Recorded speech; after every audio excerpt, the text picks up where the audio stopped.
Hi there.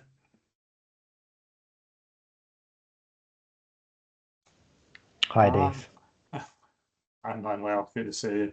Yeah. I'm just wondering whether oh by the way, I've made progress with my technology. I managed to fix my main PC last night, so hopefully. Because just think it's not working, so. Okay, Uh, so, I was but wondering, the I mouse see the isn't same working. background I usually see. It's supposed to work. It was working. No, that's his mouse. Nie, myszka to wylizała. Hi, Steve. Dlatego nie, ty nie ruszaj. Yeah, It's working. Okay, so use the mouse, yeah? yes, just maybe you could try. Okay.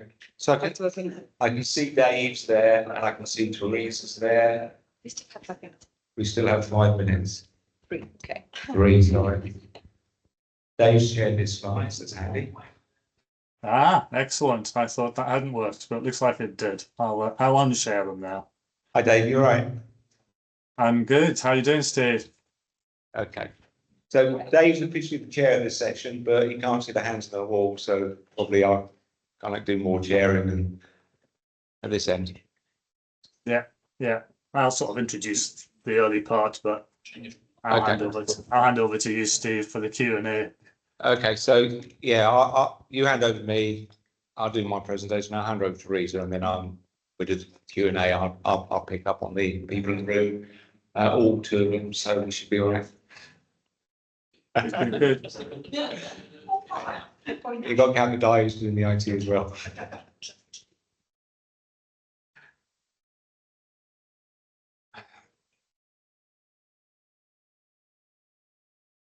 Hello.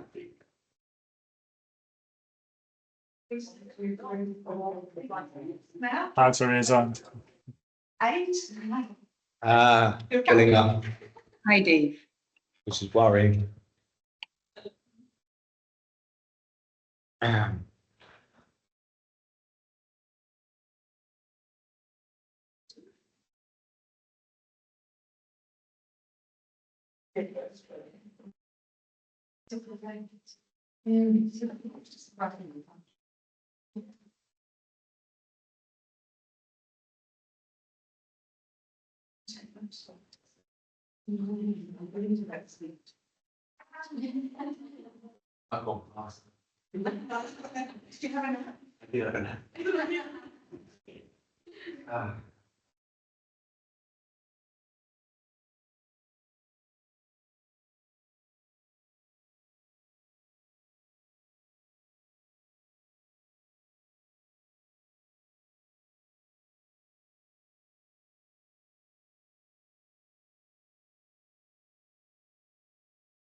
Dave, I think everyone's in the room who's going to be here. So over to yourself to start whenever you want. Okay, thanks, Steve. Well, good afternoon, everybody, and welcome to those of you who are in the room and those of you who are joining over Teams. I'm Dave Aldavas, by the way, if anybody doesn't know that. The topic today is norm circles in this panel. And we have 3 talks. One I'm going to be doing myself with Manuel Heckel, who is also present online. Secondly, we're going to have Steve Ash, who I'm sure you all know because he was right in front of you just a moment ago. And then we have a third presentation from Teresa Mungazi. I'm chairing and presenting, but as Steve said, he's going to pick up the chairing of the Q&A as I'm not there in the room, so it's a little difficult to know who is expressing an interest in speaking. I think, let me say one more thing actually before we start, which is that in a sense this is a continuation of the Norm Circles discussion group, which has been running for the last year. And if anybody's inspired by today's session to want to talk and listen more about Norm Circles, then drop me an email. I'll give you the email address in the chat a bit later, and I can add you to the mailing list for future sessions.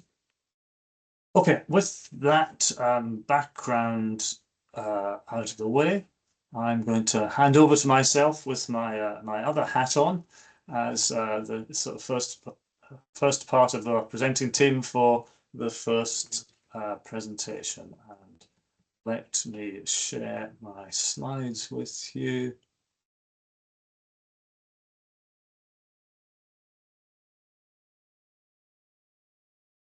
Okay, here we are.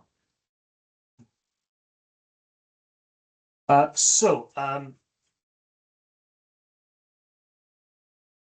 we're going to be talking about, Manuel and myself today, is we're going to be talking about the relationship between norm circles, norm circle theory, the idea of norm circles, and established critical realist social ontology.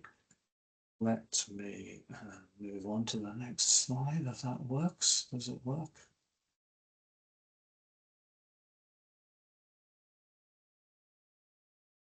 Yes, I think you can see the next slide now, can't you? So this is a quick overview of what we're planning to do. I mean, the core issue is that quite a few people have started to use norm circle theory in social research, but sometimes they ask us how it relates to other strands of critical realism, and that's what we're trying to address today. So we'll start by saying a little bit about norm circles, what they are, what the core idea is, and then we'll look a little bit at how that relates to, first of all, to Roy Bhaskar and his work on entities with causal powers, ontology in general, and social structures, social ontology in particular. A bit about Margaret Archer on the morphogenesis of structure and also her theory of culture, and then a bit on the relationship to Tony Lawson's social positioning theory. And to give you a quick heads up on the answer we're going to get to at the end, we're going to say that mostly, maybe not 100%, but mostly they fit together pretty well. So let me start off by saying a little bit about norm circles. So this idea was introduced in my book, The Causal Power of Social Structures, in 2010 to provide an explanation of the ontology of social norms. Explaining social norms and conforming with them is a particularly important part of explaining social behavior because it shapes a great deal of what we do as individuals, but also because norms provide us with building blocks for some other elements of social structure. So, for example, organizations work because they use norms, including formal rules, but also less formal processes, as Julie was saying in a session earlier, to get their members to perform particular roles within them. So norms play a role both in explaining agential behavior and also social structures. Now, the core argument is that norm conformity cannot be explained entirely in terms of individual agential choices because there are social influences on it. And those social influences come from groups of people that we call norm circles. A norm circle is the set of people that are committed to supporting one specific norm by endorsing and or enforcing it, or at least tending to endorse or enforce it in their interactions with other people. That support can take a wide range of forms, from the subtlest forms of approval or disapproval, through verbal statements explaining the norm, criticism of people who break it, through to outright violence in some cases. And the combination of those actions creates a normative environment in which both the members of the norm circle itself and other people exposed to its influence feel that they ought to follow the norm. Sometimes because they internalize a feeling of commitment to it, or sometimes because of the purely instrumental reason that they know they will be treated better by others if they do conform to it. So norm circles influence outsiders, but they also have an effect on their members. We are individually more likely to support a norm because we believe that others also do so. That means that we can't simply attribute norm supporting action to the agential choices of individuals. Even norm supporting action itself is influenced by the sense that members of norm circles have of the beliefs and tendencies of other members, the tendency that they will have to support their action if they act in support of the norm. There's a lot more we could say about norm circles, but let me just pick out one more thing at the moment, and that is that there's a separate norm circle for each norm, composed of the group of people who support that particular norm. And those groups may overlap heavily with each other, but in principle are distinct and diverse, and the result is that we each face a complex normative environment. So with that background, how does norm circle theory relate to the various strands of critical realist ontology and social ontology? I'm going to begin with two strands of Roy Bhaskar's work. First, the idea of causal powers as tendencies of structured things, general ontology. And second, his argument for the activity and concept dependence of social structure. Now, the concept of norm circles was developed from the beginning as an application of these perspectives, and particularly as a way of making sense of the social structures behind normativity as structured things or entities with causal powers operating as tendencies. So the norm circle, the group of people, is an entity with people as its parts, and those people are interrelated by their beliefs and intentions regarding the norm concerned, and their beliefs about each other's intentions and tendencies regarding the norm. And the consequence of those relations, those intentional relations, is that each member of the norm circle has a tendency to support the norm, and in particular, a greater tendency to support the norm than they would have if they didn't have this set of beliefs and intentions about each other. So the group as a whole has a tendency to provide support for the norm that the individuals concerned would not have, or at least not to the same extent, if they weren't parts of the group. So this is a causal power of the group over and above any causal power or tendencies that the individuals concerned would have if the group didn't exist. It's also clear that these structures and their powers are both activity dependent and concept dependent. They're concept dependent because what makes the group causally effective as a group is the beliefs that its members have, and in particular their beliefs that other members of the group will tend to support them when they endorse and enforce the norm. Concept dependent.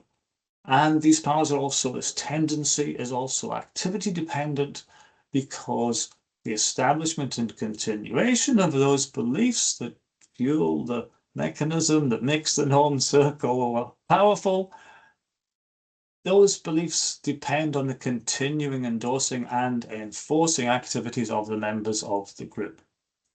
So norm circle theory is a good fit both with Bhaskar's ontology of causal powers and his more specific views on social structures.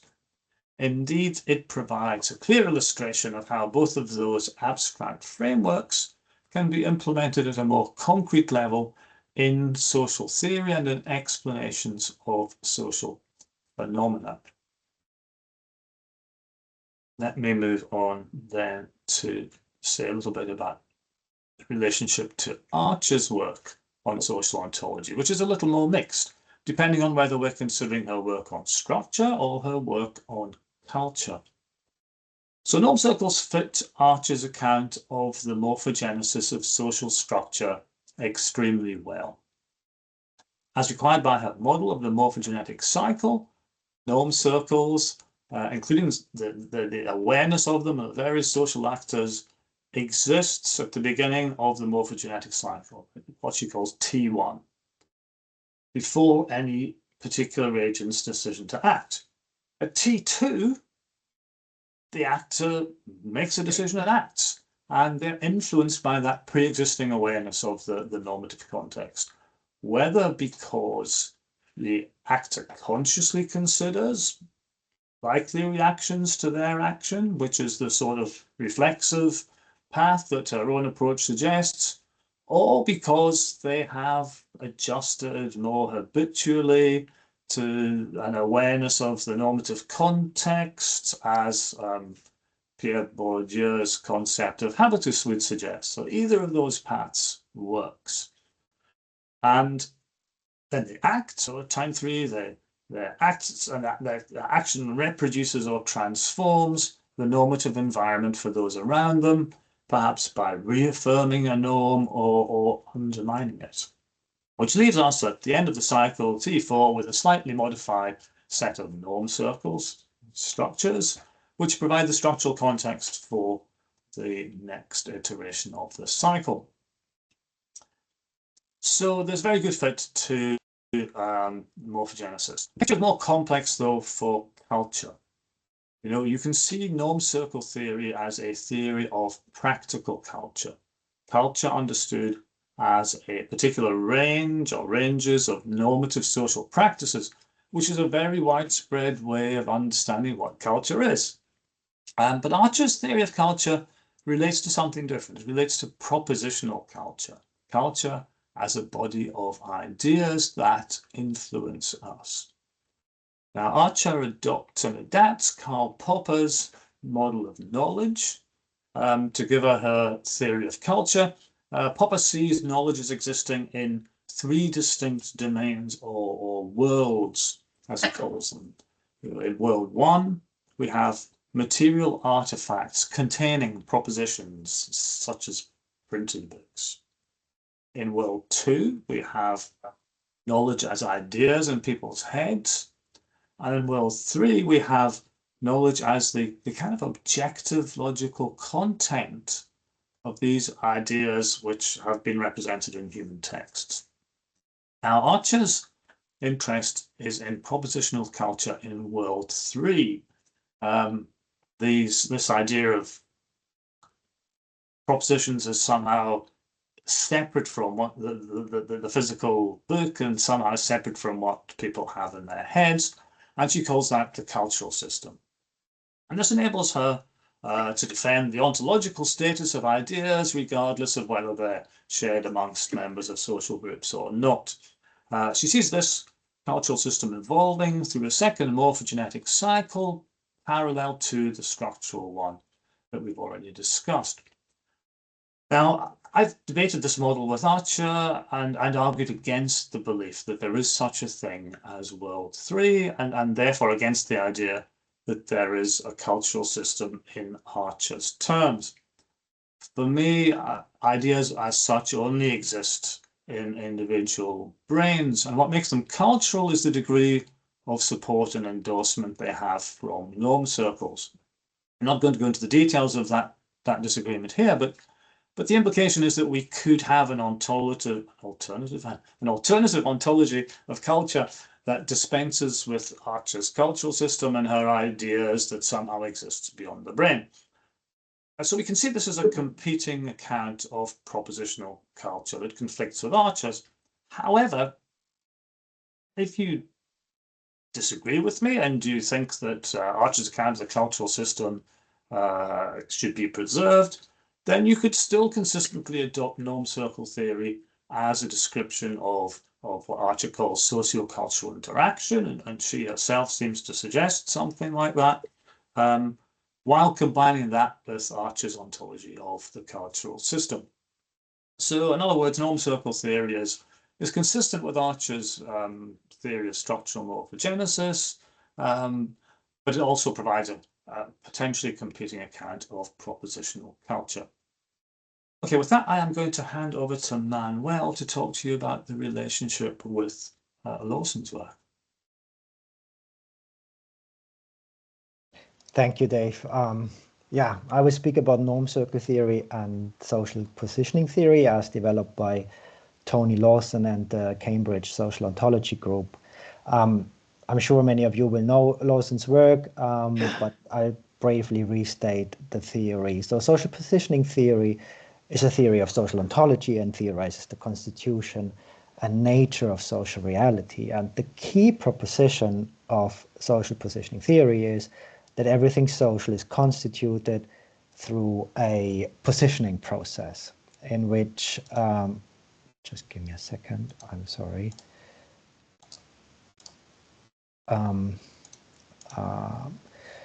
So yeah, the key proposition is everything social is constituted through a positioning process in which existing entities, such as human persons or artifacts also, come to occupy social positions. So, for instance, a human person becomes a lecturer when they slip into a lecturer position, which makes them a socially organized entity. Positions are the social positions of social positioning theory are endpoints of internal social relations. So position occupants are constituted by being in such relations. The human persons occupying, for instance, a student or lecturer position are a student or lecturer because of their internal relation. So that's contrary to external relations. So for instance, the occasional odd cat walking through the screen during an online lecture given by a lecturer is related to the lecturer, but the cat is a cat regardless of this relation, and the lecturer is a lecturer regardless of this relation. So that's an external relation. And social positioning theory talks about internal relations. So social positions define expected behavior and practices of position occupants. Fundamentally, then, positions are sets of rights and obligations. So that's the terminology used by the theory. And a student has a right, for instance, to attend the lecture, and the lecturer has an obligation to give that lecture. And that matching pair of right and obligation is the internal relation that constitutes both the student and the lecturer. Now, in the paper, Dave and I argue that social positioning theory has two crucial absences. First, the ontology of positions remains unclear. Lawson, and we agree with that, suggests that positions are a collection of essentially norms about human activity. Yet how precisely these norms come to exist remains missing or unclear in the current formulation of the theory. And secondly, social positioning theory does not elaborate how positional norms bear on human activity. Lawson reduces going along with positional rights and obligations to a disposition of humans to care, but does not specify further why humans would care and what they would care about. So in the paper, we suggest that norm circle theory can fill out these absences while being consistent with the ontology developed by social positioning theory. So what we suggest is that positions are norms backed by norm circles. They come to exist as groups, the norm circles, begin to endorse and enforce them. Some positions, such as the student or lecturer position, get formally codified, such as organizational positions like lecturers in their job descriptions, for instance. But regardless, their existence depends on norm circles endorsing or enforcing their existence. Similarly, the expected behavior and practices are backed by norm circles, we suggest. So occupants go along with positional rights and obligations because groups, again the norm circles, endorse and enforce it. So to sum it up, norm circle theory fills out social positioning theory, we suggest, while being fully consistent with the ontological claims made by social positioning theory. And we therefore argue that social positioning theory and norm circle theory complement each other and together provide a strong conceptual and theoretical basis for social research. With that, for our conclusions, I hand back over to Dave. Thank you, Manuel. Yes, I'm just going to, see what happened there, sorry.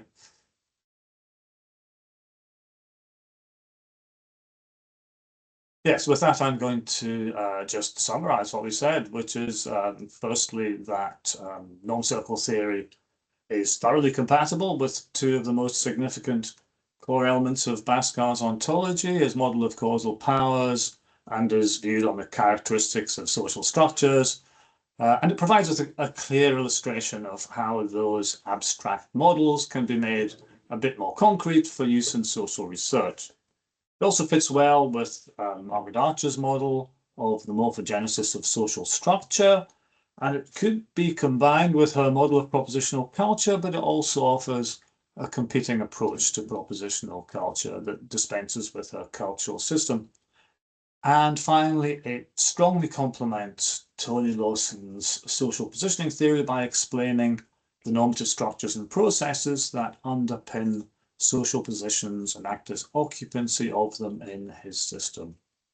So we think that means that critical realists of all varieties should feel comfortable using norm circle theory in social research and combining it with other elements of critical realist ontology.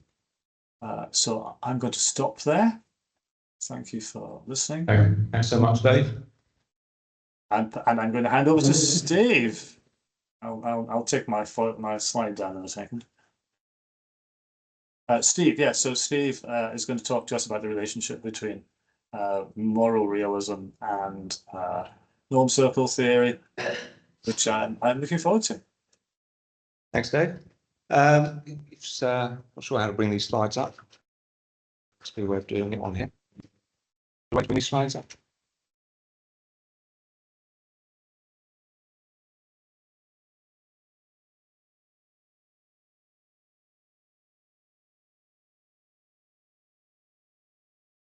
Okay. So I'm going to talk about norm circles and the case for moral realism. And the background to this presentation is my work on critical realism approach and its approaches to moral philosophy, which I set out in my 2022 book. And in that book, I discuss Dave's position, Eldavas's position, and I talk about norm circles as being a descriptive account of how morality can occur. But excuse me, we can't see your slides on for the online viewers. Okay. I can Thanks so still much, see. No, that's Yeah. really great. Thanks so much for letting us know that early on, because the slides are quite important. That's it. Gotcha. Thank you. Okay, so yes, going back, the background to this is these thoughts around norm circles as being quite a strong descriptive account, but not in itself incompatible with moral realism, whilst recognising Eldavas's position, which is a rejection of moral realism as being compatible with critical realism.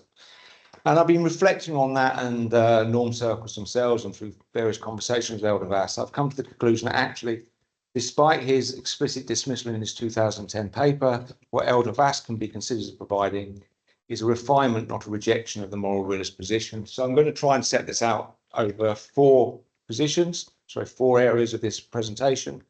First, I'm going to describe and defend what I call critical moral realism, to define it from other versions of moral realism against Eldavas's three challenges in his 2010 paper. Secondly, I'm going to introduce a suggested alternative. Then I'm going to show why I think it can be viewed as a version of critical moral realism. And I'm going to conclude by showing how the recognition of norm circles provides a refinement of the moral realist position. Hopefully this will now work.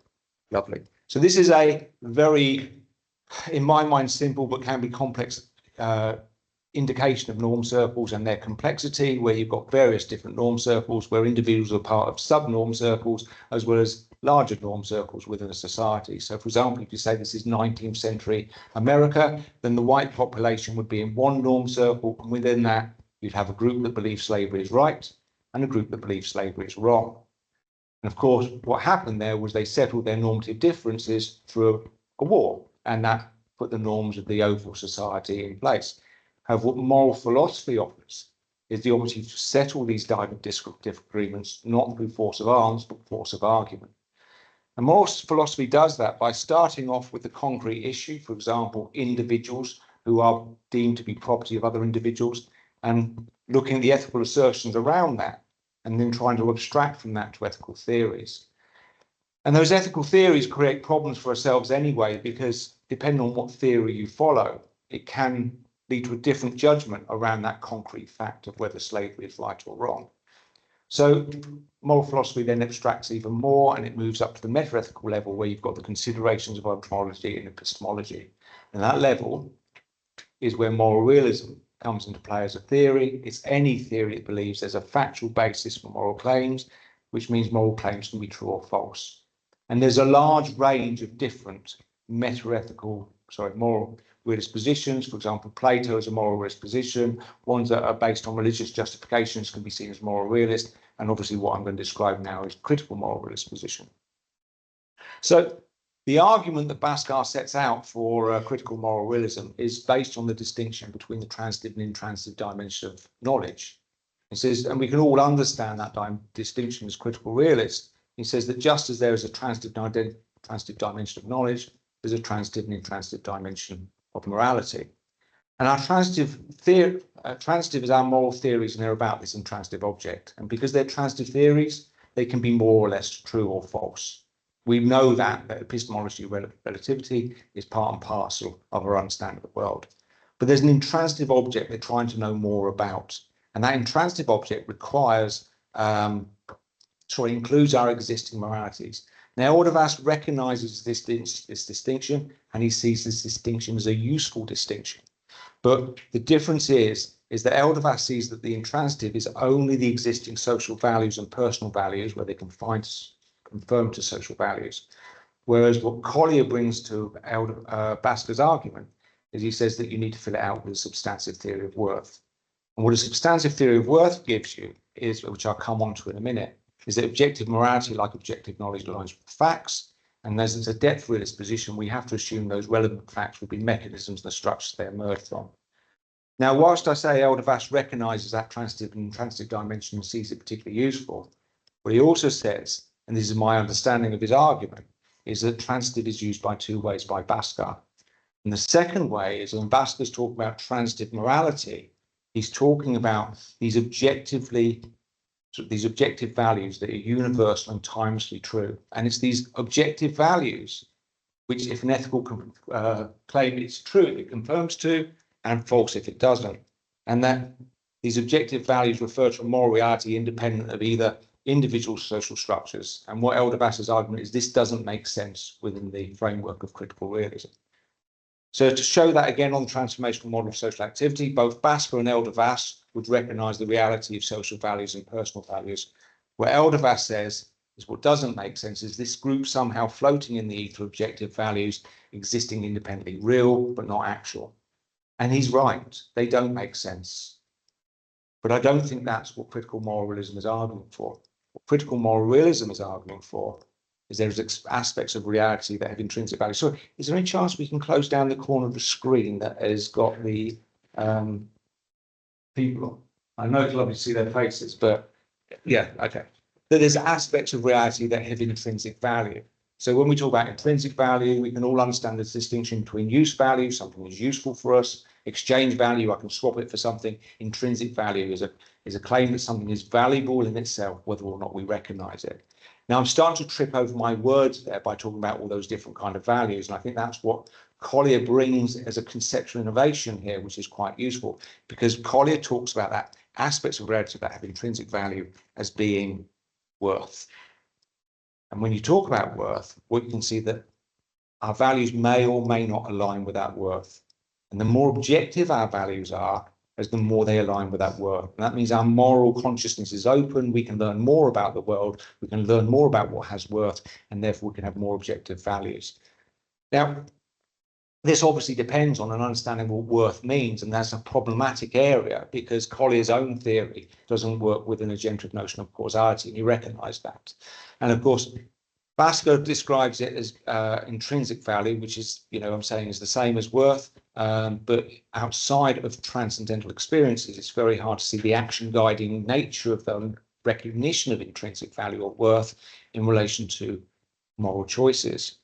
So what I'm saying is trying to explore it through the methodology of social science. We're looking for a specific mechanism or group of mechanisms that have emerged from relatively enduring contingent structures. That's the question we need to retroductively answer to understand what worth is. But the clues within that phrase, because as critical realists, we recognize that structures can be, they're always contingent, but they may or may not be relatively enduring.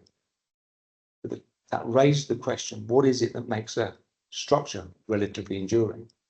It must be something is causing that structure to be relatively enduring.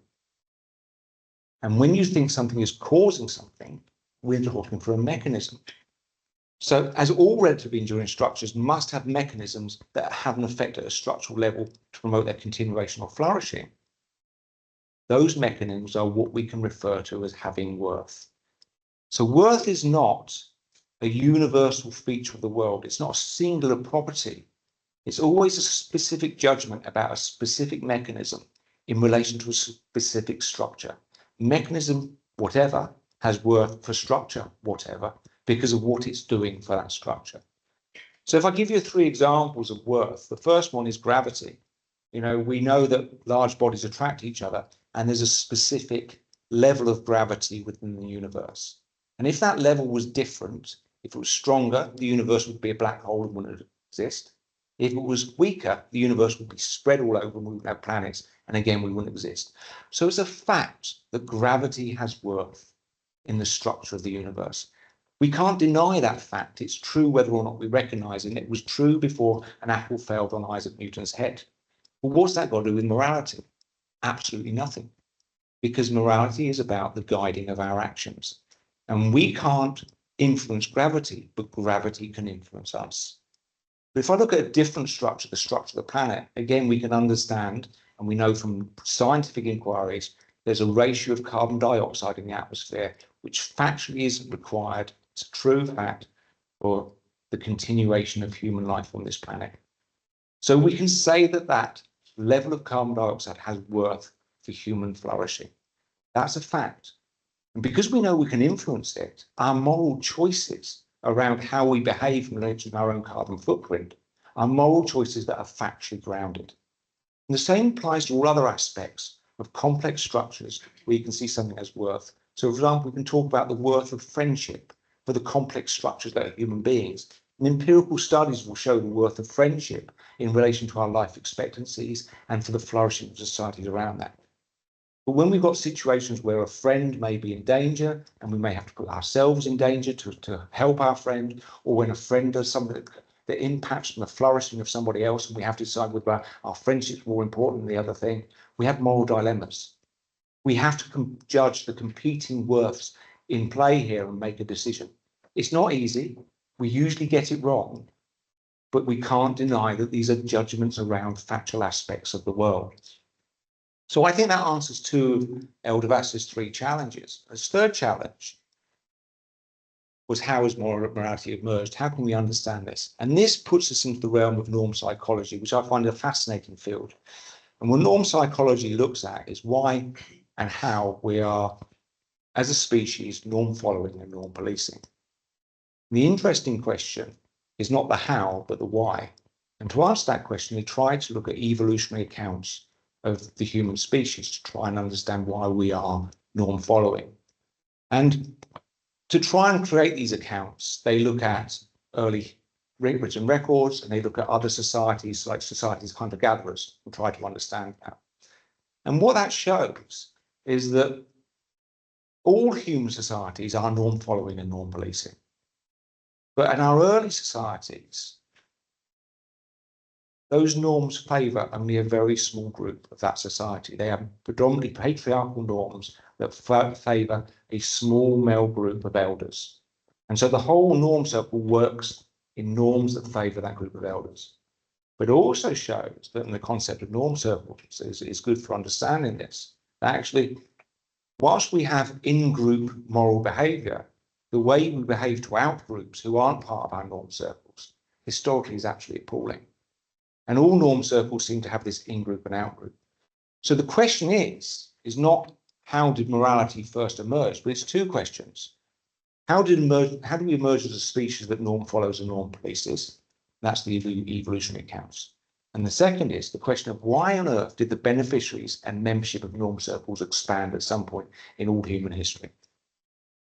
And the only philosopher I know that engages with this in any detail and takes these social biological accounts seriously is Peter Singer, who in his book The Expanding Circle argues that it moves from biological altruism to our use of rationality to produce morality.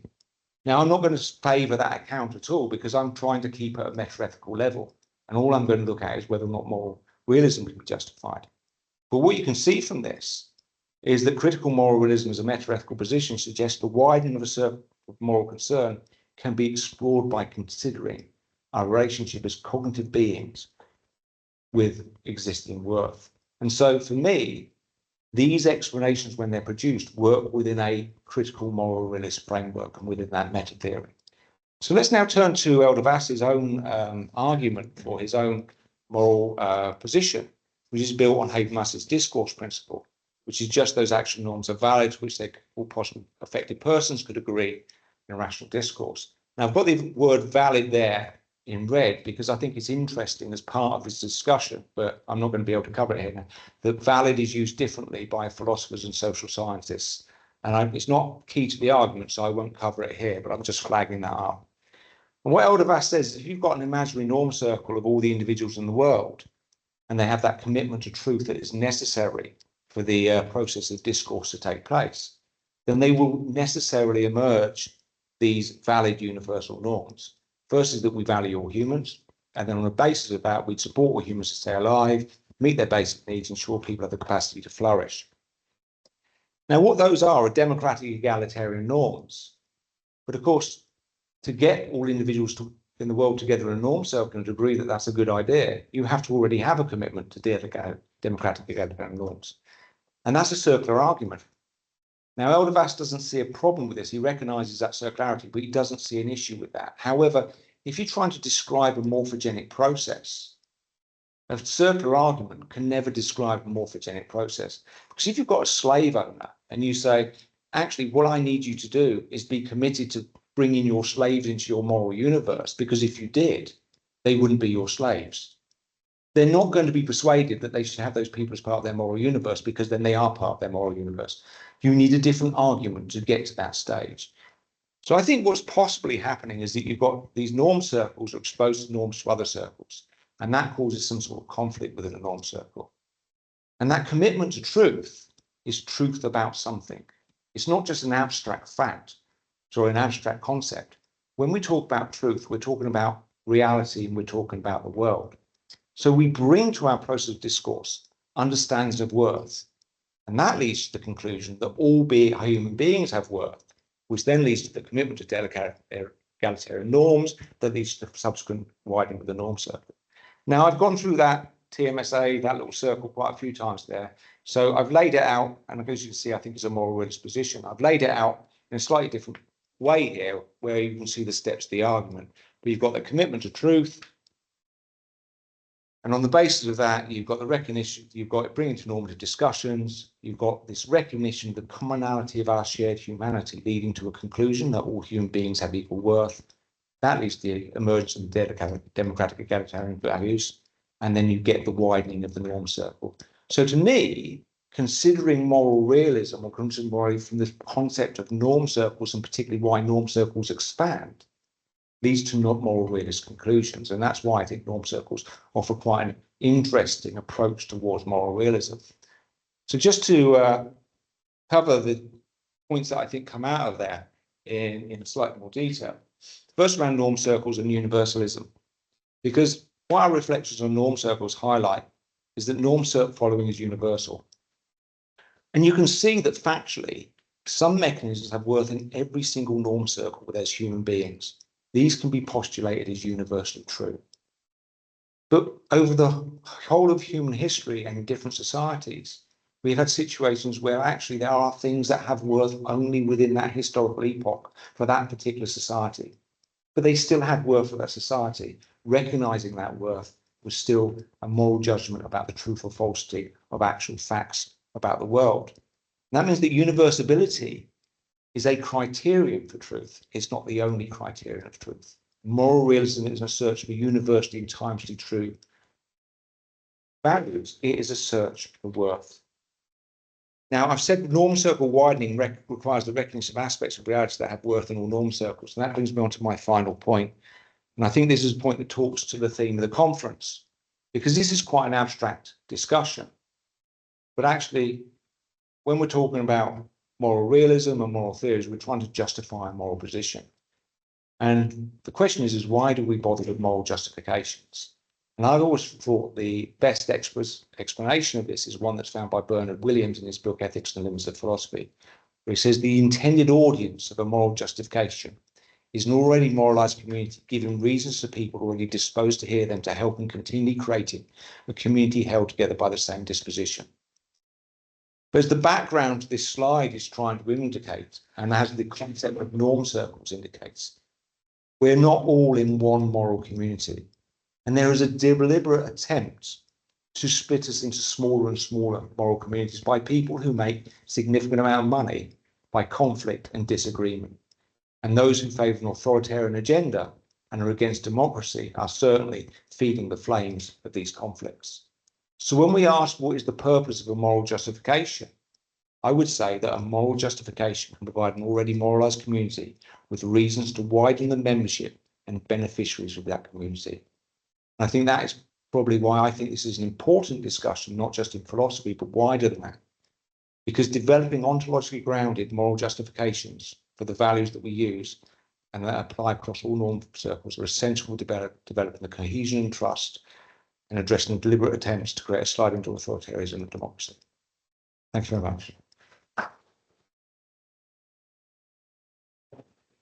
I'm going to close down, fantastic, someone's done it for me, and hand over to Teresa for the third presentation.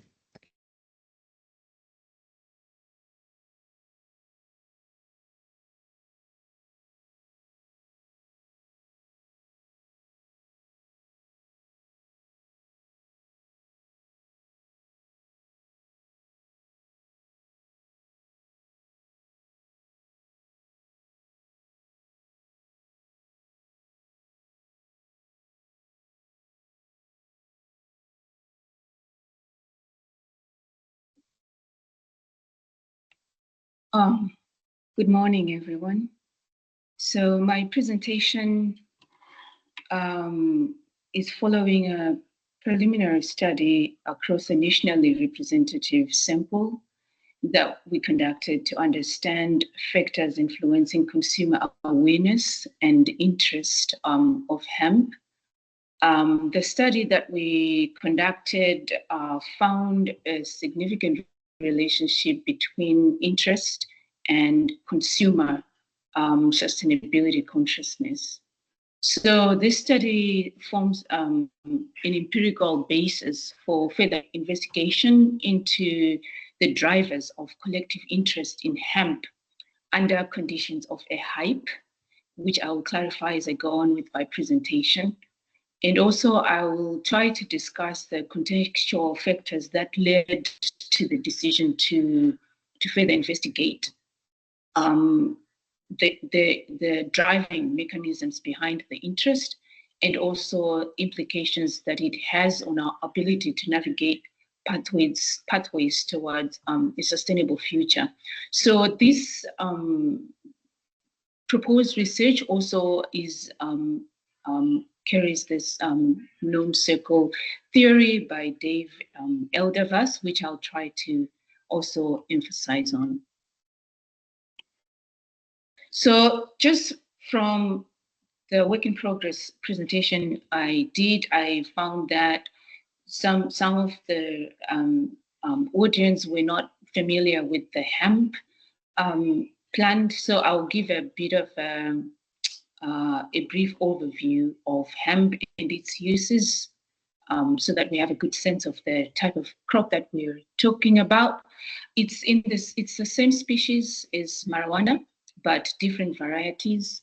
And the main distinguishing factor between the two is that hemp has lower THC, which is tetrahydrocannabinol. It's usually below 0.3% in hemp. And this THC is the psychoactive compound that gives the high for people that smoke marijuana. So you get more of it in marijuana.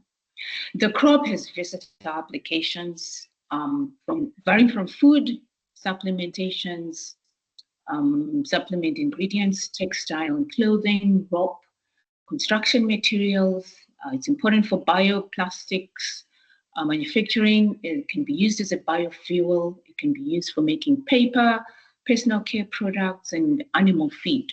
So it has numerous applications, and its applications are so diverse that it may well intersect across multiple markets and industries, more than any other crop globally. So these applications sort of position hemp as a promising bio-based alternative in the transition to more sustainable consumption and production systems.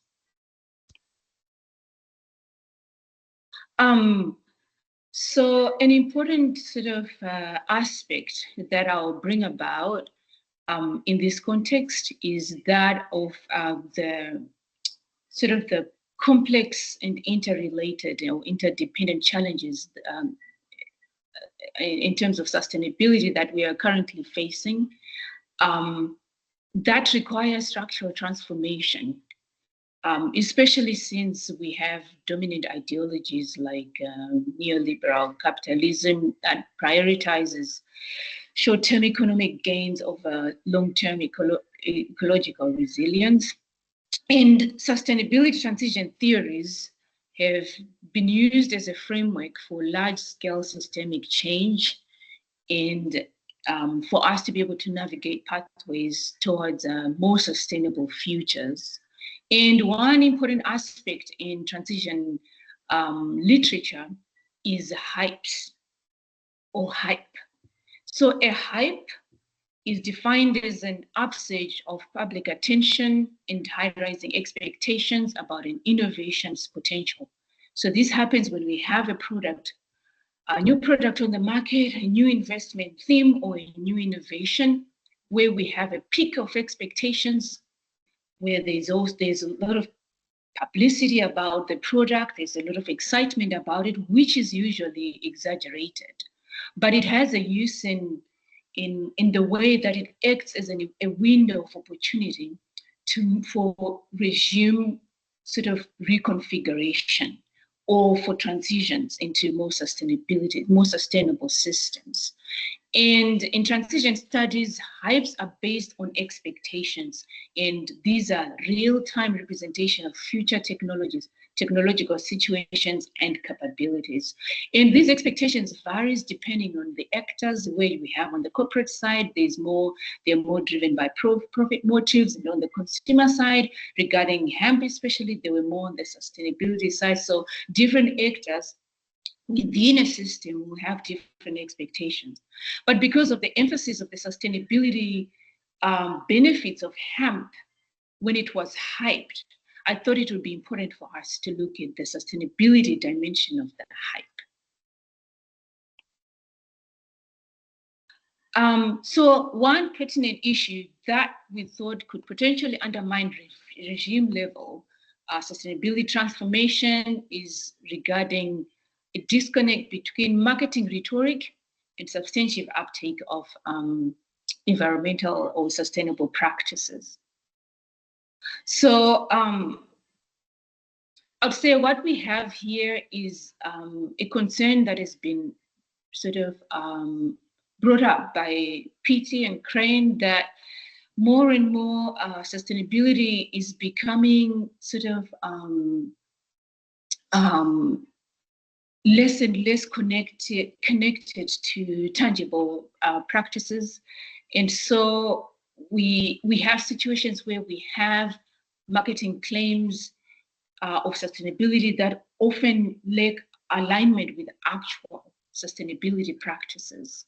We sometimes have performance without an enactment, where sustainability is performed in media and marketing but not reflected in material production processes. We also have green products becoming signals of moral identity and social status on the consumer side rather than tools for real change. And we have consumption being used for self-expression, reinforcing sort of class distinction. So hypes tend to amplify these symbolic meanings where expectations are inflated through emotionally resonant language and marketing discourse.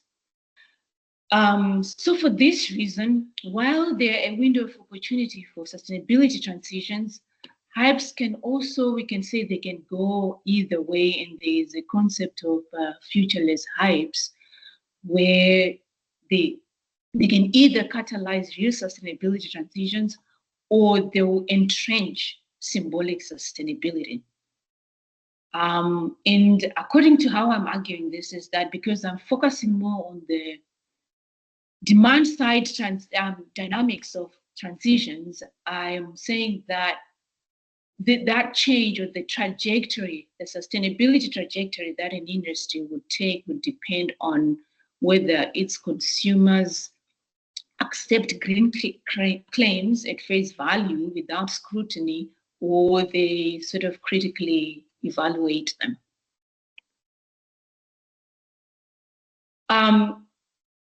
So hemp presents a timely case for us to sort of explore how this marketing rhetoric will shape perceptions and sustainability outcomes.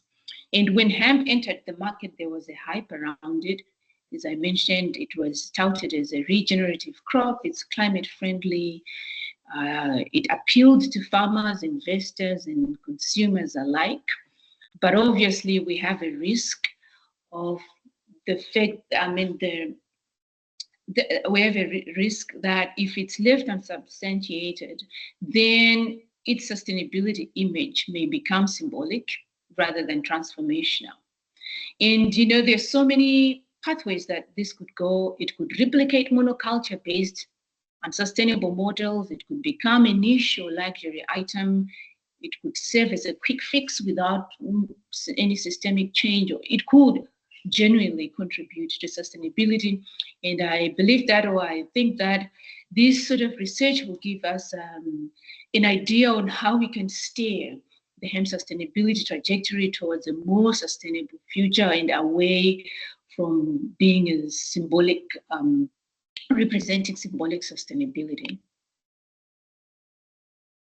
So this study that I'm proposing considers interest in hemp-based products to be an emergent social phenomenon, which is resulting from an interaction of different factors at both micro and macro level. So here what I'm doing is I'm seeking to find how symbolic sustainability narratives in media, in this corporate marketing discourse around hemp are constructed, and then understand how these narratives are endorsed, reinforced, or encouraged within norm circles, and how reflexivity and dispositions shape this interest.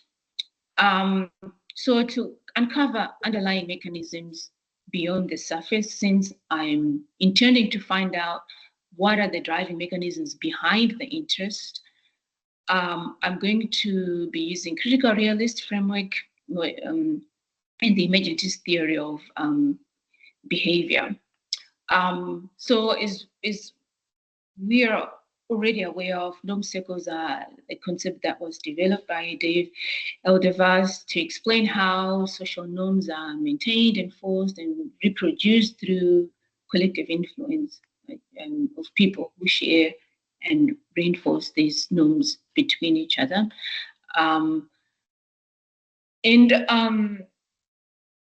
I guess, okay, I think I'll share this in the next slide. But for now, this is what I'm trying to achieve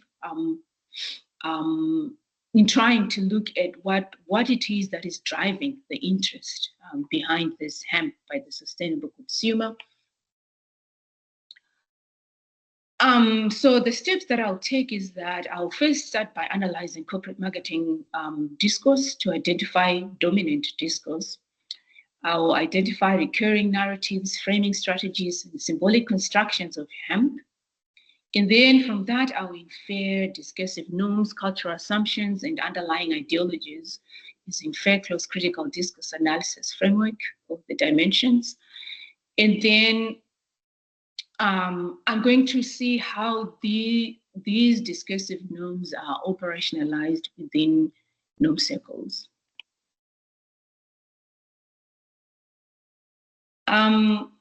So in terms of understanding how the discursive norms are being operationalized, I will analyze consumer language through focus group discussions and in-depth interviews to find how their language and values and expressions are mirroring corporate themes that I would have found when I conduct my corporate discourse analysis.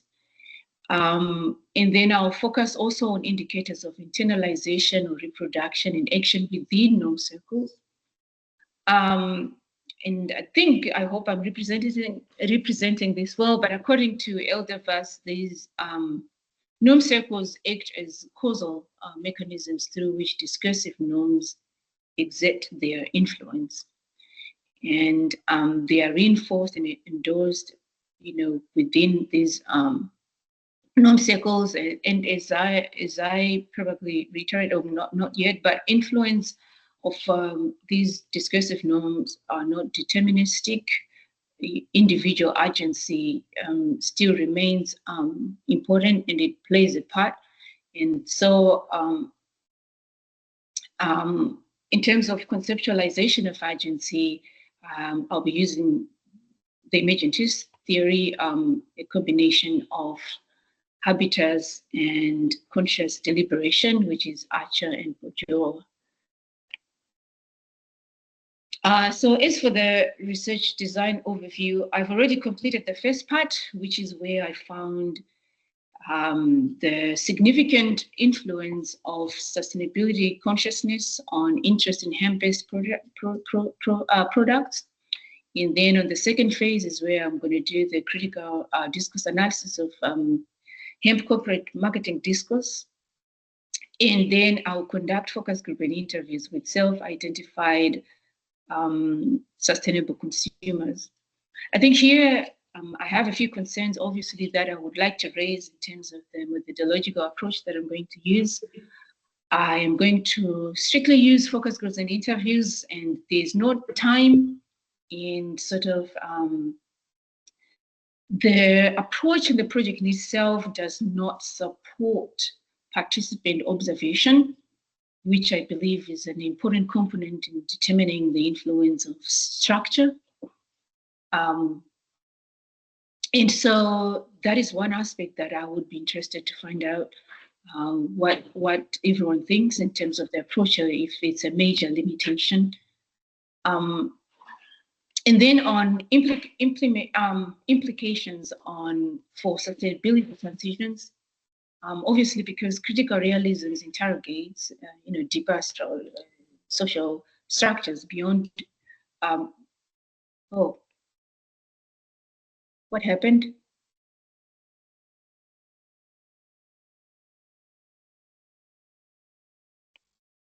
Can you still see my screen?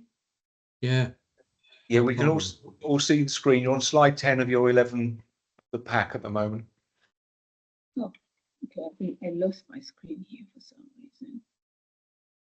Okay, so we're trying to look at hidden mechanisms behind the interest, which will be revealed. And then these will help us navigate ways of influencing the trajectory of hemp sector, in a more favorable direction. And also understanding mechanisms at play can also help us to inform policy practice. I think I'll add that by highlighting discursive norms and sort of marketing rhetoric. I mean, sort of like this.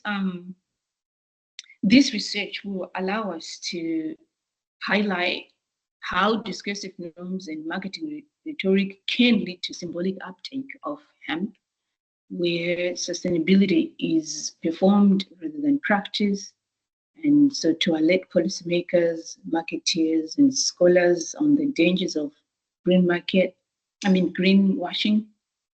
and maybe shallow transitions. It also sort of underlines the importance of aligning symbolic representation with substantive change.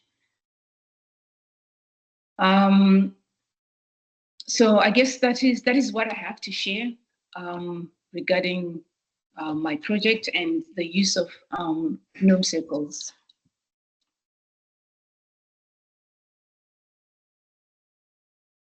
Thank you.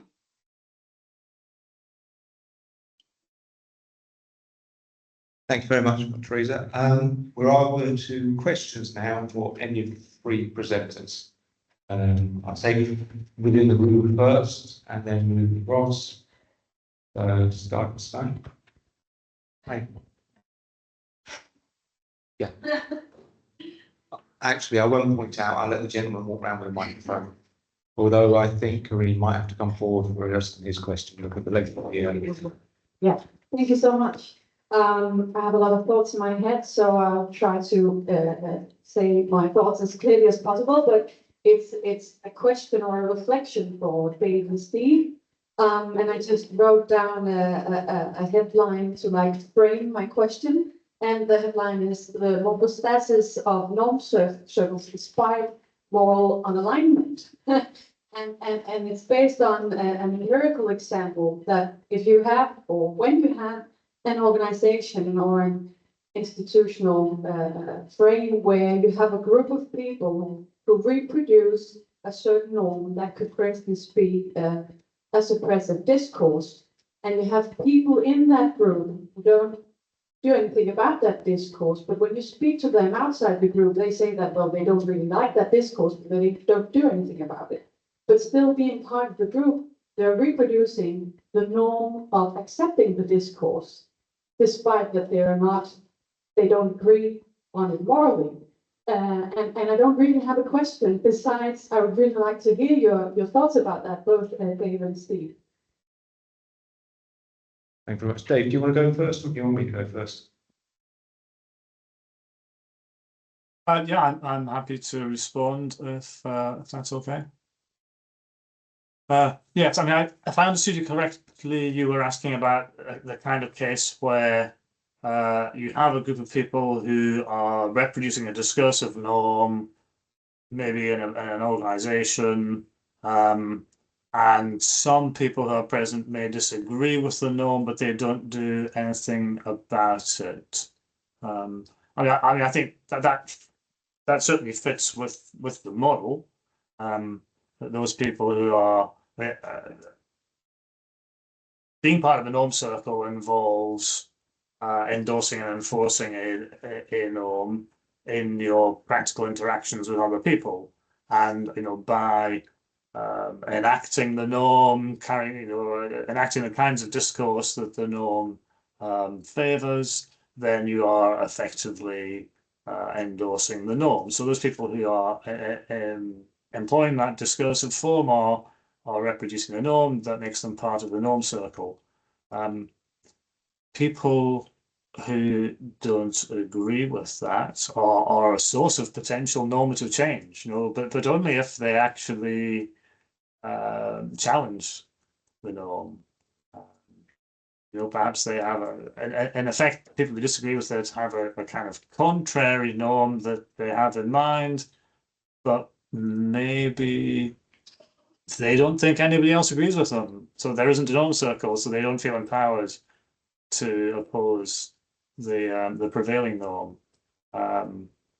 Or maybe there are people who disagree. Maybe they all go outside and go for a smoke after the meeting and complain about this behavior that they disapprove of, and so they are a kind of norm circle, but maybe they don't feel that they're sufficiently powerful to challenge the prevailing norm. Power is a very important part of what makes normative endorsement more effective. So the model certainly fits with that sort of case. That's probably enough for me to say at the moment. I'm going to probably say exactly the same as Dave, to be honest. I think it's a need to do two things. Either you introduce another norm, and my own experience of that is introducing the norm of what you permit, you promote. And by using that language of what you permit, you promote within a workplace, change the norms because people realise they are actually allowing behaviour to go on because they're not challenging it. And the second is an appeal to other things like personal senses of their own, people's senses of themselves. So again, an appeal to an individual who felt they were courageous. You say you're courageous, but you won't challenge this behaviour that's being done by your boss. That doesn't sound like courage to me. And those kind of conversations outside of the circle and those kind of introduction to the norm circles, I've seen have changes within circles where there have been oppressive norms. But I go with Dave that you've got to introduce additional norms. If I can follow up with two things. One thing is that, well, hypothetically, it could be that just one person in this group was morally against this discourse but didn't do anything.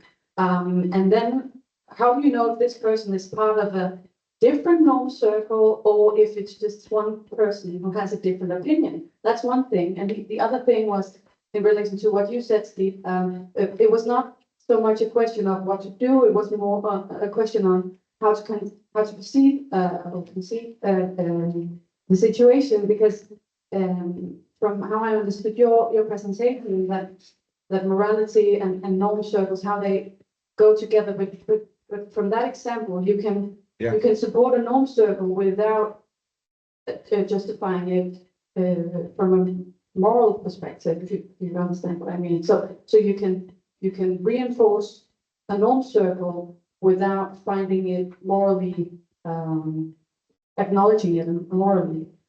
I think for me it would be the norms that you introduce have to have a grounding in something that's outside. So you have to be talking about worth, so like say virtues or the respect of everybody having equal value as human beings. That's what's introducing the new norms. I should stress that, so thank you. I'm just conscious before I go any further on this, we've got several hands in the room and several hands online, and officially we've got 7 minutes left, but there's nothing after this. So the first thing is, to get through all the questions, if you're happy, I'm happy to extend the time of the session. But on that basis, is there anybody who has to go at 5 who wants to ask a question who we'd like to take first? If you're one of the ones online and you've got your hand up, if you do need to go at 5, please let us know now. Otherwise, I'll just keep going in the order that we are. Well, it's 1 a.m. in Australia, so I shan't be going at 5. Okay, you crack on with your question then. No, look, I'm happy to wait for 5. Don't. No, I think we're all here morally committed to making sure you get a better half decent time. So please ask your question. Steve, my question was to do with.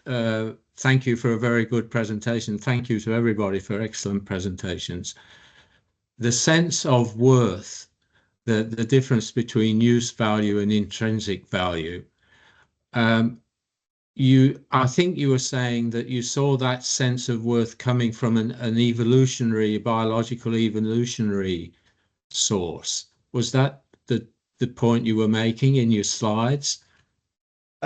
No, I mean, I think it's a complex issue, worth. And I think, so for example, the example of gravity and the example of the planet show that worth is always specific to a structure. So it's a mechanism that has worth for a specific structure. Of course, within the structure of human society, we can start talking about norms that have worth for human society. And we can start to explore that. But I wouldn't say that the only things that have worth are the things that are good for human beings. And I think that's the difference between Collier and Sayer on this, whereas Sayer in his 2019 paper talks about things having use for almost what the good is what is good for human beings. Whereas Collier has that wider idea of what worth is, that actually you can talk about worth in relation to individual structures. And I think the difference here is, and again, it goes back to the Bernard Williams book, is that Williams said that the original question of Socrates was what is good, or how do we lead a good life? But actually Aristotle converted that to being what is good for us. And you can't answer the what is good for man question or what is good for us without some kind of reference to human use value. But we know from our moral concerns and how we see morality in effect in the real world is that people's moral concerns are wider than just human considerations. Right. Thank you. Thank you. I have Dave, sorry, Gareth. I thought Dave wanted to come in on that point as well. Did you, Dave? No. Okay. Yes. So carry on. Yeah, I was just. It's clear that our sense of worth, those intrinsic values, they're a pre-existing set of beliefs, values in society. So we're born into a society with all those intrinsic, those ideas about intrinsic worth present in the social milieu in which we are born and grow up into. So they become part of our thinking without necessarily being coming from a nil basis, as it were. Yeah, and I totally agree with that. I mean, this is, you know, I won't bring the slide back up again, but that distinction between existing social values and a smaller group, which is kind of goes beyond that, which is values that are aligned with worth. We know there's a lot of reasons why people value things in specific societies. It may be due to ideology, it may be down to power structures. But again, what Bhaskar argues is that you can't reduce morality down to existing morality. Our moral species consciousness is open. We can find out more about worth, and that would allow us to make our morality more objective. But that's not denying that we already are born into a circle with existing moral values. So for me, the starting point of any inquiry into morality is not what do we value, but actually is a look at structures and what actually has worth for a specific structure. And then we use that as a reference point to look at our own values. If you start from values, you never get outside of that circle into worth. Okay, thank you. I'm going to take Kareem next because Kareem was the second one of the person had his hand up in the room.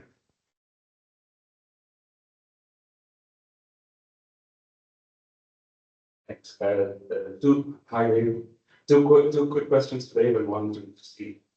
Dave, first, in relation to those debates about norms, especially when you look at norms and their circles also outside critical realism, there has always been a kind of a thorny area of the orthogonal norms. So norms that, because in your model, there is a kind of a particular kind of bias on the dominance of norm. But there's so many research done on norms, they are orthogonal, so they can be not necessarily counter, but also, sorry, not necessarily contra, but they can also be counter the dominant norms. So in that sense, there's an importance in how we can identify norms and who is picking and who is also choosing and selecting. So in that sense, how does your model, in that sense, deals with this, what is referred to in the literature as orthogonal norms in that sense? So this is one. And two, I wanted to ask you, how is this approach actually quite different from constructivism? I mean, to my mind, norm circles, I mean, this is the bread and butter for, and maybe not just a normal constructivist, but definitely constructivists who work in organization studies and, the constructivists who work in institutionalism, the new institutionalism. Norm circles is like key for their argument. So I would like to hear more from you, like how do you respond to these questions? And very quickly, Steve, first is a clarification. What is the intrinsic? I mean, you made a clear point. Worth is objective in that sense, quite different from values, right? But what is the intrinsic? Because I would say it's a clarification. But if it is the objective, it cannot be intrinsic. It has to be extrinsic. But I don't know. I was a bit lost on that. So okay, if you could please elaborate on that. Thanks a lot. Dave? Thanks, Steve. I'm afraid your mic was a bit problematic, Kareem, so I didn't really catch everything you heard. But I think that what I understand you said was that there are kind of dominant norms, but there are also people who express kind of counter-dominant norms, and it depends a lot on who is speaking and who's determining what counts, what the effects of those things are, part one, and part two, how is this different from constructivist approaches to norms? So, Yes. Yes. just, Yes, I confirm. yeah, okay, good, thanks. I mean, so the first part of your argument, absolutely. I mean, I already in response to the previous question, I know I stressed that the effect of which norms are most effective depends quite a lot on the power of the people that are backing them, and the institutions that are backing them, and you said, you know, it depends on who's speaking and who's determining what counts. So there are kind of there are channels through which norms are expressed, you know, and so someone who controls a popular newspaper, for example, is able to exercise a lot of power over which norms get heard and which ones don't. So that's all very much in line with this kind of argument. Then your second question was, how is this different from constructivism? Well, I've argued that realists should be constructivists, but there are two kinds of constructivists. There are moderate constructivists who accept that those things can be constructed that depend on how we think about them. And then there are radical constructivists who say that everything can be constructed, you know, even material things and gravity. This is one point of clarification, if I may. I'm referring definitely to the first one, because that's why I refer to constructivist institutions. So it's definitely not type 2, but type 1. So just to make it a bit more. Yeah. So the thing about realist constructivism is that it's constructivism, but located within a causal framework. So we are accepting that what people think makes a difference. That is, after all, what Bhaskar says, that structures are concept dependent. But that there are structures. So many constructivists, you know, just lose the whole structural part of this. And the reason that most constructivists wouldn't employ norm circles is because once you do that, you're introducing a social structural element to the argument. You know, constructivists who accept social structure as a causal power, great, that's us. But many constructivists are avoiding that whole concept of social structure, and they're placing all of the effective force in society in things like discourse, and not looking behind discourse to the structures that influence which sorts of discourse are effective. And part of the point of the norm circle model is to say, well, you know, discourse isn't just free floating. It doesn't just happen on its own. There are forces behind it, and the proximate form of those forces is norm circles. And the effectiveness of norm circles depends on a lot of the power relations that we've been talking about. Thanks, Dave. And so over to the question to myself. I mean, it's a really interesting question, Ekrim, because the challenge with all this is that we're using language that's been used for 2,500, 3,000 years. There's been various definitions, and trying to nail down exactly what we mean by these phrases is quite difficult. The traditional explanation I always use between, you know, what has intrinsic value or what we think has value would be a panda, because, you know, they're useless. They can't pull a plough, we can't eat them, but we love pandas. Why do we love pandas? Because we think they are valuable in themselves, and we look after them for that basis. But I don't think that really works in relation to this, because how dare he not like that? Is he part of our norm circle? Yeah. Anyway, so but I think the word intrinsic, I like the phrase that Collie just talks about worth. What has worth? And like I say, if we're talking about a mechanism that has causal power in relation to that structure, we know that mechanisms can emerge from structures that have power outside of that structure. We also know mechanisms emerge from structures that have power for that structure. They reflect back on themselves. So I think it allows for both. you know, it can be intrinsic or extrinsic to a structure, but the question is already, okay, it's a specific question. What are we talking about when we're talking about this thing has worth? It's very specific to a structure that we're talking about, a mechanism, and we're saying that mechanism has worth for that structure. It may be internal, it may be external, but we don't legislate in front of the sciences. That's for social science, that's for natural science to discover, which is just a theoretical framework, critical realism, that allows these discussions to take place. Okay, I've got one in the room, but I'm going to mix it up and take one and one, if that makes sense. So I'm going to take Priscilla, if you wouldn't mind going next. Thanks so much. First of all, thank you, Teresa. Your talk's been so interesting, and at the pre-conference as well. I've learned such a lot from it. But I hope you don't mind, but I'm going to ask Dave and Steve a question. So, hi, Dave.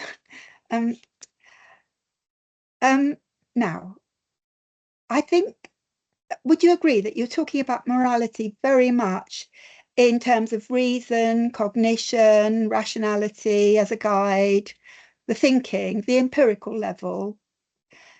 But don't you think that besides understanding and reflecting, there's also the actual level of morality that we feel we're being and doing, being moral? I'm using the words morality rather than norms, because norms seem so contingent and human. And also they have been called things like virtues, haven't they, as well? I don't know if you're talking about something different, but I'm assuming that these are similar ideas. Maybe you'll correct me. Also, that anthropologists have shown how humans have evolved to be altruistic because it increases our survival when we are. And we die when we've got careless parents. So do you think that really the norms originate as causal mechanisms? And actually, things like justice, truth, care, solidarity, kindness, do no harm, these are causal mechanisms. And we only partially and fallibly understand them, and our understanding of them changes from decade to decade, as you've shown. But do you think we mistake our thinking, collapsing into our thinking, things that are infinite forces, energies? Religion maybe helps us partly to understands them, and our finite minds are inevitably misled about them, but and also they're misled also by conflict and self-interest and so on. But do you think norms are invented by human beings, or do you think they surpass us and they're some kind of natural laws, just as nature works by laws, scientific laws we call them? We've labelled them. And do you think our morality also is far beyond us? I'm happy to go first, unless you want to go first on that, Dave. Yeah, okay. I mean, I thank you for that question, Priscilla. It's a brilliant question, because when I was writing my presentation, there was things I had to cut out to get the 20 minutes in. And there are things I cut out because I think they're part of the critical moral realist framework, but they're not specific to the norm circle argument. And one of those is that you cannot consider morality by just considering values. You've got to consider people, and actually the virtues of people and how we interact with each other and who we are is as central to morality as the rules that we follow. And I think that's a really important part of critical moral realism. I'm looking at Onar because he knows the quote better than I do around what Bhaskar said about anthropology being the science of ethics, or I'm trying to remember exactly. Anthropology as the ontology of ethics. Yeah. You cannot understand morality without understanding that we are a human species. Morality is action guiding for human beings. Human beings behave in certain ways. Like I said, it has to emerge from our caring environment. The Peter Singer paper is really interesting, on a book on that, about our biological altruism. And I think, you know, the stuff that Sayer writes around this as well is really good. But I think that is a central part of critical moral realism is the understanding that you can't talk about morality without talking about virtues and talking about people. The second question is really interesting, the natural laws one. I'm going to go again on a tangent of something I had to cut out the paper. So I really appreciate these two questions. So I just want to talk about the phrase ethical naturalism because it's used in two different ways. And so the way Basker and Collier use the phrase ethical naturalism is an epistemological use of that terminology, that you can argue from facts to values. It's a rejection of Hume's law and the naturalistic fallacy, and that's known as ethical naturalism. But there is another way that ethical naturalism is used, and that's as a version of moral realism to distinguish it from ethical non-naturalism. So you can be a moral realist who's an ethical naturalist. You believe that all the facts that are relevant to morality are natural facts. You can be a moral realist like Sayre is, who describes himself as a critical ethical naturalist because he avoids the terminology of moral realism, where he says that it's not just natural facts but facts of society. That makes him a critical ethical naturalist because those are relevant to us as social beings. Or you can be an ethical non-naturalist. So, for example, some of the early arguments for the valuing of human beings were ethical non-naturalist.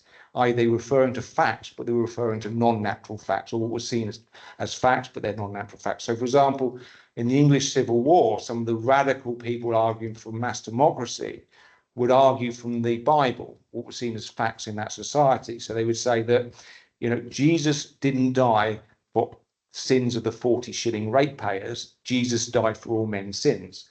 Therefore, we are all equal.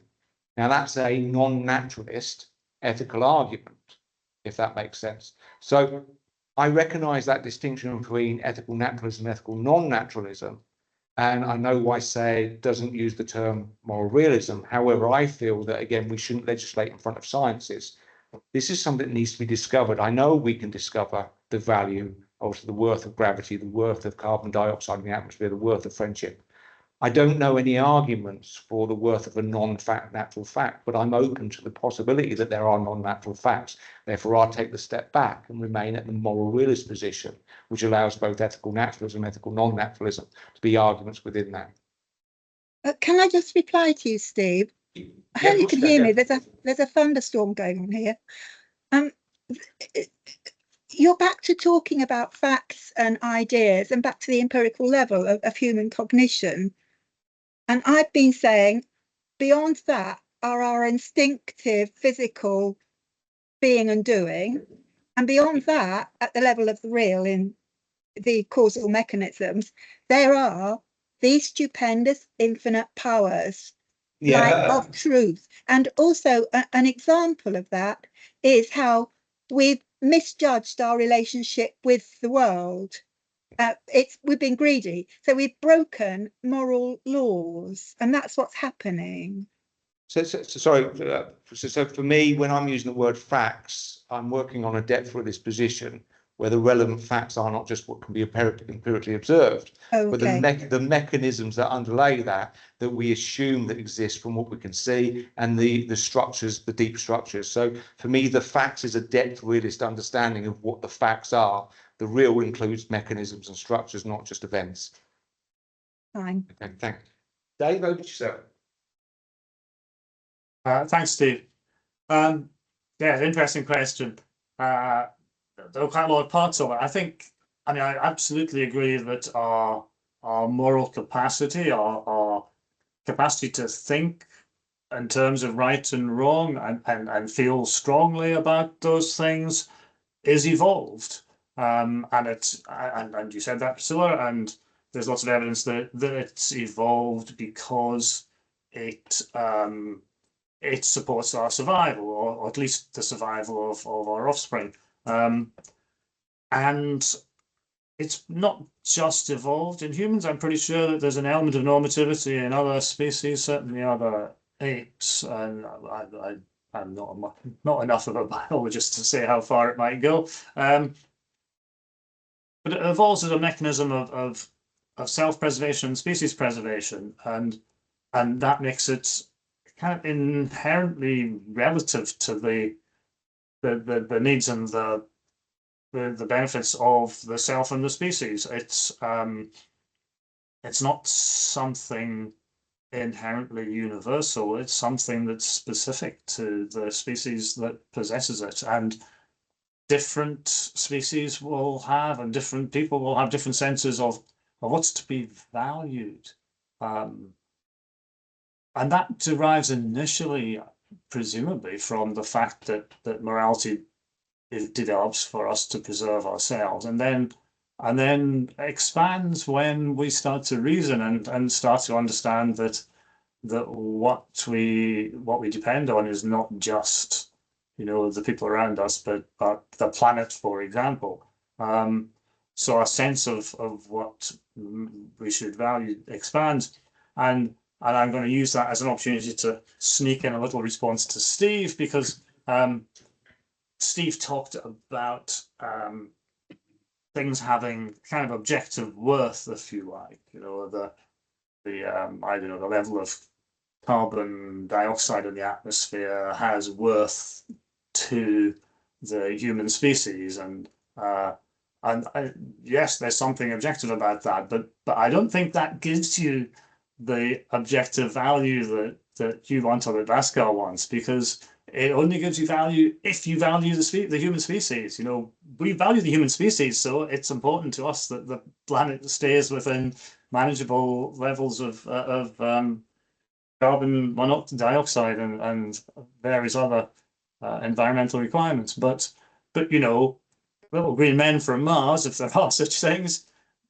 may not care about that. They might be quite happy for the carbon dioxide levels to shoot up and wipe out humanity so they can come colonize our planet. I mean, obviously that's a facetious example, but the point is that the argument that you made, Steve, about worth only gets us to the point of, if you value X, then you should also value Y, because Y has worth to the survival of X.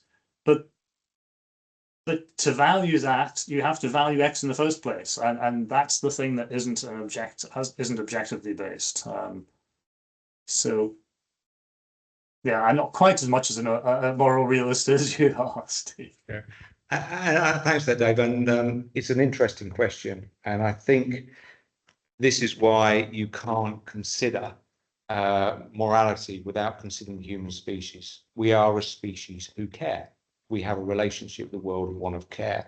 And Hume's skepticism was one way, which is the one that expressed, well, I don't care whether the planet lives or dies. But actually, you do, really. You know, that may be a position you can take as a rhetorical position, but we do care. And that's why we try to engage with the world in a relationship of care. And that's why we try to discover, I think, what has worth, because that's what we're trying to reflect. Can I just say that we care about all species, if we've got any sense, insects, for example, because we're all interdependent. So we care about the grass, and everything in the planet all works together in this amazing order that is so far beyond our intellectual understanding. It's so clever. And why don't we think of morality in the same way as the physical, that there's some pattern and order to it? It's very hard to disbelieve that when you start thinking about it, surely. I wouldn't, you know, this framework is a non-anthropomorphic set framework. You can see, and the example I use in my book is areas that we give environmental protection to because we value them, because they are the habitat for an endangered species. We do care for things other than human beings. And we care for them because we recognize the worth of other things. And I think that brings me back to the moral realist position. I'm going to move on because I know we're bringing to everyone's time. Thank you. No, thank you, Priscilla. I'm going to take Ona from in the room. Ona?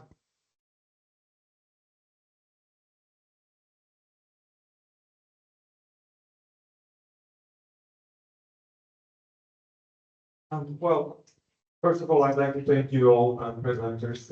It's really great. So one question to Dave. Dave, would you agree that you're a realist about norm circles, but not norms? And second question to both Dave and Steve. is something like expandability a meta norm for your understanding of norm circles?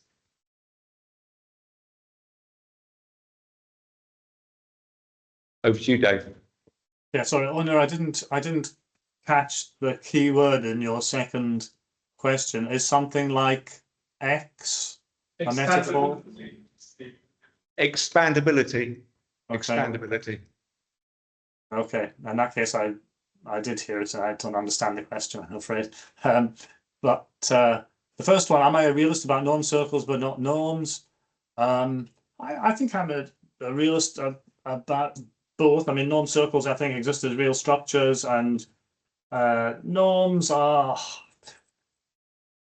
I'm not quite sure, to be honest, what the correct ontology of them is, but clearly, because there are norm circles, people conform with the norms that they endorse, so there's something real about them. The second question, maybe could you rephrase it, because I'm not quite sure what you are getting at. So that was from, after Steve talked about the expansion of moral circles towards more and more inclusion.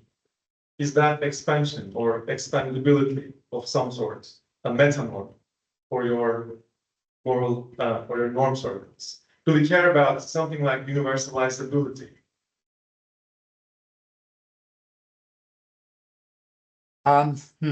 Interesting. I mean, for me, I'm not relying on norm circles to give us objective values. I'm relying on norm circles to describe how normativity operates in the social world, and to give us an explanation of the causal forces that lie behind that. And so norm circle theory as such is kind of neutral as to how our normative commitments change over time. I mean, for me, it would be a separate question. The question of, the actual ethical question about how should our normative commitments change. But given that, then yes, I mean, expansion of the kind of scope of what we care about seems like both an important part of what we could call normative or moral progress, and also an accurate description of a kind of meta-historical trend. I mean, I think we, many of us care about a much wider range of things than people did in the past, because we've understood that they are important to us. I'm not quite sure if that answers your question, though, Anna. Thank you. I think for me, Singer obviously talks about expanding the circle because he's got a strong commitment to animal rights, and he says we should be expanding the circle even wider. So expandability is definitely there. Is it a kind of like a higher norm? I don't know. I'll be honest. I'd have to think about that. But I'm also conscious that one of the challenges of reading both Bhaskar and Collier in relation to their arguments for moral realism is they entwine their arguments for a specific version of moral realism with their arguments for moral realism per se. And I want to remain at that metaethical level of saying, actually, I'm arguing for moral realism. What specific norms may be, I would hope there would be a process of inquiry into trying to answer exactly that question, but I don't think I could answer off the top of my head. We've got the cleaners waiting outside, so I'm going to take one more question from online, which is Jeremy. Jeremy? Actually, it's thank you very much, Steve. It's a question for Priscilla. If Priscilla could put her camera back on. As in your question, Priscilla, were you sort of implying some sort of isomorphism between morality and our physical experience or our physicality, some kind of like thing that, like our morality sort of like emerging rather directly from our physical experience. I didn't quite get your suggestion in your question. Can't hear you. You have to unmute yourself. Okay, I think our understanding of our morality emerges from our experience, as well as our history, our evolution, and all kinds of other things. But our understanding of morality is quite separate from morality. And is it a human invention and construction, or is it a kind of natural law of justice and of not destroying, basic things like that, out of which the rest of our morality grows? Okay, not just kind of not a theory about the world, but actually something that emerges necessarily from our experience with the world, sort of thing. A causal mechanism. In the depth reality. Okay. And we keep talking at the empirical and actual levels as if that is morality. But truth is something far, far greater than that, isn't it? We often get it wrong, but that doesn't mean there isn't a truth, or truth is weak, and it's us. We can't understand it. It's just too stupendous. Thank you. Okay, thanks very much for that. Firstly, thank you to the other two presenters. Can we quick round of applause for the other two presenters? And for Steve as well, of course. Okay.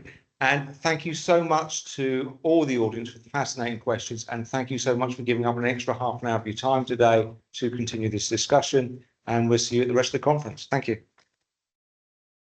Jeremy, can I ask you a question? Are you still there? Are you talking? Hello, to me? Jeremy. Yeah, yeah. Paul Morton.